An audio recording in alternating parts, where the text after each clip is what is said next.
When their Dogue de Bordeaux first saw the newborn, he didn't bark, he didn't jump. He walked over, lowered his enormous wrinkled head, sniffed once, and sat down. He hasn't left her side since. Not once, not for a single day.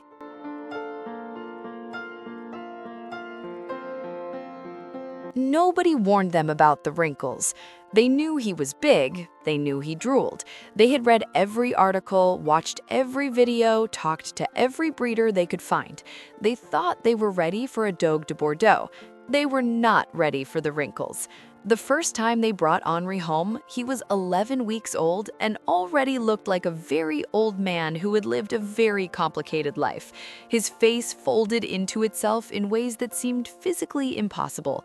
His paws were the size of a grown man's fist, and when he sat down in the middle of their living room floor and looked up at them with those deep, heavy eyes, their first thought was not, "What a beautiful dog."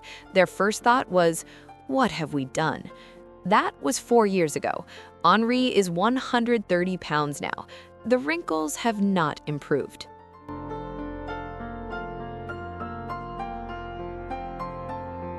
From the very beginning, Henri was not what anyone expected. He was not aggressive, he was not destructive, he was not the massive, intimidating presence that strangers imagined when they saw him coming down the sidewalk and quietly crossed to the other side of the street. What Henri was dramatic. If his water bowl was empty, he didn't bark. He would walk to the bowl, look at it, look at his owner, look back at the bowl, and then slowly lower his entire body to the floor as though the situation was simply too much to bear. If someone left for work without saying goodbye, he would relocate to the front door and remain there for exactly as long as he felt was necessary to make his point. If dinner was even 4 minutes late, he would find the nearest human and rest his chin on their knee with an expression that suggested he had never, in all his years on this earth, suffered so deeply. He was, by every possible measure, completely ridiculous, and they loved him more than they had words for.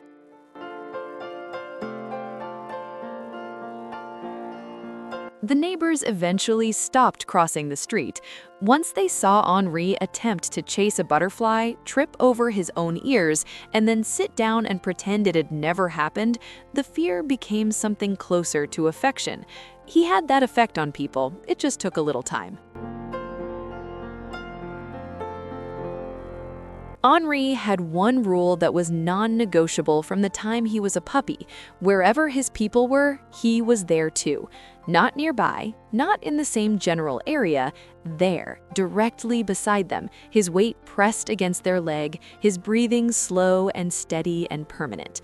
It didn't matter if the space was not designed for a 130-pound dog. The bathroom, the home office, the tiny corner of the kitchen where there was genuinely no room, Henri would find a way to fit himself into it and then look up as if to say, "I'm helping." He was not helping, but they never told him that.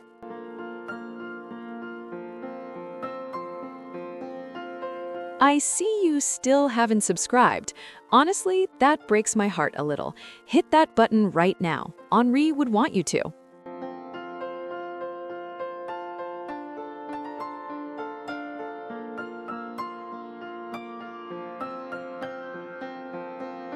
When they found out a baby was coming, people asked the question everyone always asks: what are you going to do about the dog?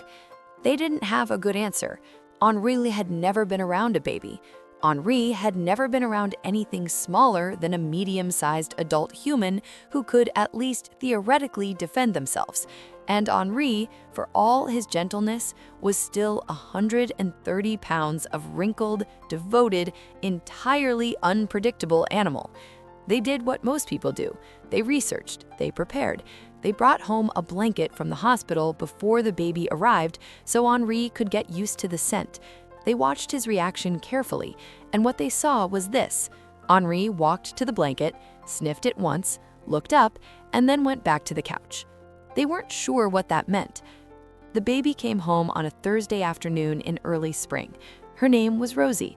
She was 6 days old and weighed 7 pounds and 2 ounces and had absolutely no opinion about dogs yet. Henri had an opinion. The moment they walked through the door, Henri was there, not jumping, not barking, not doing any of the things they had half prepared for. He simply walked over, very slowly, and lowered his enormous, wrinkled head toward the carrier. He sniffed once, then he sat down, and he didn't move. Stories like this one are exactly why some bonds can't be planned. They just happen, and when they do, you just have to get out of the way. 3 weeks after Rosie came home, Henri got sick. It came on fast, a Thursday evening when he stopped eating, which for Henri was so unusual that they knew immediately something was wrong. By Friday morning, he was at the vet. By Friday afternoon, they were told he needed to stay overnight for observation. The house that night was quieter than it had ever been. Rosie slept. The hours passed, and somewhere around 2 a.m., she began to fuss. The soft, searching kind of fuss that wasn't quite crying, the sound she made when she needed to know someone was there. Her father went to her, picked her up, walked her slowly through the dark house the way you do at 2 a.m. when you're running on nothing.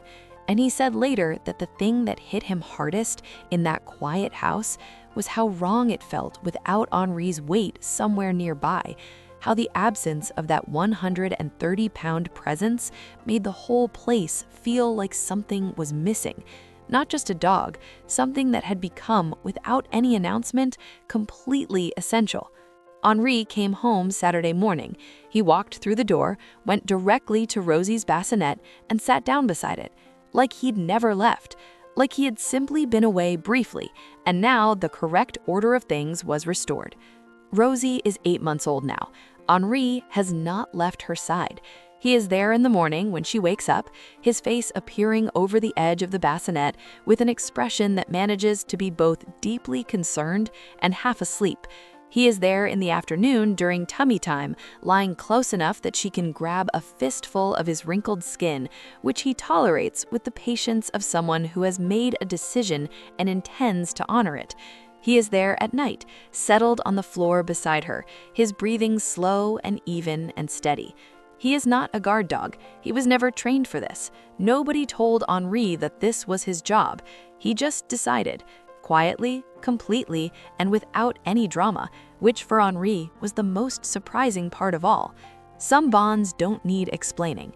They don't arrive with instructions or reasons.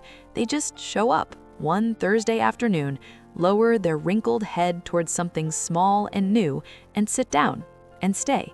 If you've ever had a dog choose someone to love before you even asked them to, is that loyalty, or is that something even the word loyalty isn't quite big enough to hold? Tell me in the comments.